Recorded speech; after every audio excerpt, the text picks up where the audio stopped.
Hello there, HvyBreather here. So we're going to try out a different style of video today. I'm going to be reacting to one of my ranked gameplays. I haven't posted this on my channel. I might just post the raw gameplay after this, but yeah, I'm going to react to it. It was a crazy game. In the end it was. We started it. I'm going to talk you through how, I'm going to structure it and go through every little bit. And yeah, we'll see if we can learn something along the way. Right, so I was jump master. Let's see where I go. So you see I look down and look around. This is so I could see if there's any gaps in the early drop. In the end I decide no there isn't, and decide to go for gardens. I pick gardens because I know that there's high tier loot there, and if there's anyone who lands with us, it'd be down to luck who gets the best loot, and usually there'd only be one squad because of how far we're actually flying. You see, I actually get a little bit worried that I wasn't going to make it over the phase runner, but we did. We actually... Oh, did I land short? No, I didn't. Right in the house. And yeah, I think in the end no one landed with us. So yeah, we got to loot the whole of gardens on our own, which is ideal. There's two ways you want to start ranked. Either loot up a high tier area completely with your squad without any enemy squads around, or to land with one other squad, race for the loot and get 3 early points. So yeah, there's two ways you start a ranked game. So you either want the loot or the kills. I made an interesting choice there. I dropped the R99 for the scout, and that's just to have the range. In pubs I always drop the 99. I always drop the scout for the 99, sorry. But in ranked you want that range. You make things difficult for yourself if you don't pick a long range weapon or a mid range weapon. So I picked up the scout. I'm always looking for a 301, so the scout is close to the 301 I reckon for mid to long range engagements. So when looking for weapons, you want to know roughly what you're going for. With the way things are with weapons I'm going for the 301 Mastiff combo. One way I like to look at it is I like having a primary weapon and really make it my primary weapon. Literally have oh, there you go, found the Mastiff. Literally have the top stacks in my bag, all ammo for my primary weapon, and whatever is my secondary it'd be either a Mastiff or a Wingman, and that's just so I can carry one stack of ammo for that, because that'll be my finishing weapon. So you see I got one stack of shotgun. So now this is important too, what I'm doing. I noticed that I was getting left behind by my teammates, so instead of looting up any further, I tried to regroup with them as quickly as I could. You don't want to get left behind. You don't want to be left straggling, sorry. And also, these guys were playing together, so that's important. They're in a party, so you are the odd one out. Right, so our Jibby's found a squad here. Let's see what we do. Get an early scan in, so we know that there's 3. That just helps the team so much. Okay, go beast to the hunt. Okay, so we see you got a knock, early knock, which is great. So we go for the push. That's 2 down.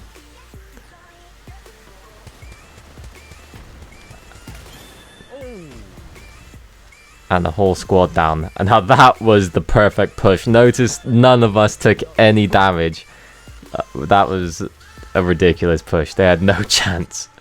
And I'm not sure why that was. I think it's because they just tried to run away straight away without putting any pressure on us, so we just picked them off from a distance.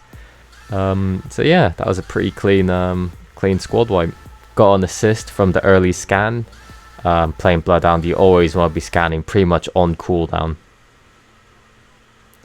Here, if you play as Bloodhound as well, you can see me use auto accelerants all the time. I like to carry 1 in my inventory all the time, See, now I'm already up to 50%. So by the time the next fight comes around, I'll be ready to use it again. So again, I'm trying to keep up with my teammates. And suddenly we get ambushed. So whack a scan out. Again, 3 hostiles. The whole team knows where all the enemies are. Helps so much.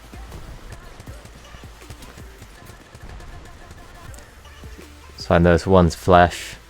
But so is our Jibby. So I just hold the angle for him. Make sure no one pushes out.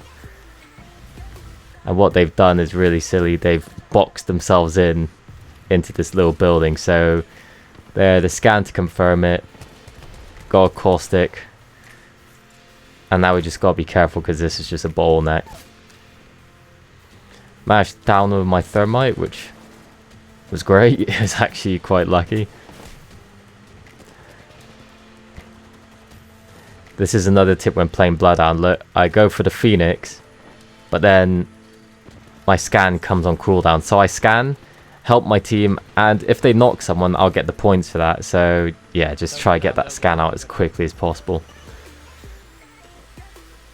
You can hear me shouting, don't go down. If one of us were to go down, the momentum would have switched sides. But luckily they're both one shot. Well, just like that, we are on max points. So like I said there, in the gameplay, I'm on max points. So 2 fights, and yeah, we're on max points. So we've got 5 kills and 1 assist. But my teammates were pretty aggressive. They just want to keep going. So I quite like that. It doesn't get too swayed, doesn't get too campy. Yeah, so getting to 6 points, 6 kill multiplier is critical at any level really, but platinum, diamond especially, you want those kill points. Right, so we're on the tail end here, but we know the storm's coming in, so I don't think we commit. Oh yeah, we get shot in the back and we pull out. We know that the storm's coming in and that's not worth risking our necks for. And this is where things get a little bit weird. Right. They must stay in the storm. I remember thinking, alright, I'm gonna cut them off. So yeah, ping. Pings are so useful when you're playing with randoms, especially if you don't want to talk to them. Notice they don't have mics, they're in a party. Yeah, they just help so much. See, they're following me now just because I made that one ping and committed to it. But I felt like a bit of a donkey here because I pinged, got the whole team to move, and no one was here. So you can still hear gunshots, and I'm like, where are they? Where are they? I'm trying to gatekeep them. So now I move back where we were last. And these kills aren't critical, and this is just us being aggressive. I wouldn't recommend being this aggressive. Because, yeah, you got your 6 points. Now you just want placement. But, yeah, the squad was quite an aggressive squad. They just want to keep going. And you're better off following your squad with their playstyle. If you have a defensive squad, play defensive with them as much as you hate it. I know I hate it. But you're much better off playing defensive with them. If the whole squad adopts the same playstyle, you'll get so much further in ranked. So they will be aggressive. If I just hold back, they're definitely going to be at a disadvantage because they're going to be 2v3 in every fight they go for. And then that'll leave me at disadvantage later because they'll go down, they'll die, and that'll be 1v3 no matter what I do. So if I hold hands with them at all times, play aggressive with them, yeah, we're more likely to come out on top. It's so easy to single someone out, especially like if you're moving in as a 3, you could single one out and get that critical early knock. I can't go on about early knocks enough. They are so important. If you look at my stats, actually, that is crazy. I've only just noticed. I've done 330 damage, but I've got 5 kills and 1 assist. Like, I'm on max points. Like, yeah, that's being clinical. That all my friends know I'm the kill stealer, but the kill finisher. I like to call it the kill finisher. So we're starting to think about moving. As you can see, I move from cover to cover. It's a good habit to get into. So instead of running across here, I aim for this rock. I only carry 8 shield cells because in ranked I rarely peek. I have really low damage games because I don't peek or poke or any of that. Any of the stuff you usually do in a public game. I try to shoot to kill in this game, in ranked. Okay, so I see our team's under fire. I made a little bit of a mistake and went on my own. got a lucky knock there. He was a one shot.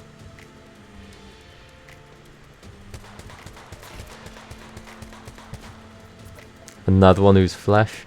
As soon as I get shot at though, I run for cover. It's a good habit to get into, and I top up my shield. I spot a peacekeeper. I run for that. Lovely. So we need to move. We got 30 seconds to get to the ring. I'm not sure why Octane didn't use his jump pad. Maybe it's on cooldown, but that would have been the ideal way to get us through running across this open ground. So I'm not sure if this guy's still here or not. The one my teammates were sniping before. So I'm just keeping a watchful eye there. I know they can't shoot me from the left. But I know if there is someone there, they have to move before me, and there isn't. No one was there.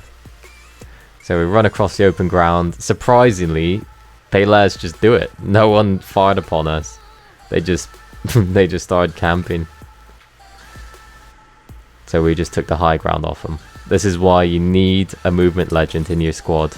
Octane, Pathfinder, or Horizon. You need one of them. You need at least one movement legend. And now 3 of us are on the roof and we're safe. So yeah, we're just taking it easy. This is how you finish a rank game.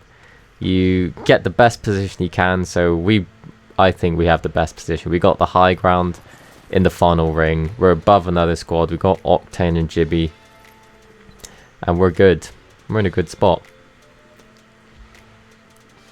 I'm more concerned about the squad in the open on the outside than the squad below us.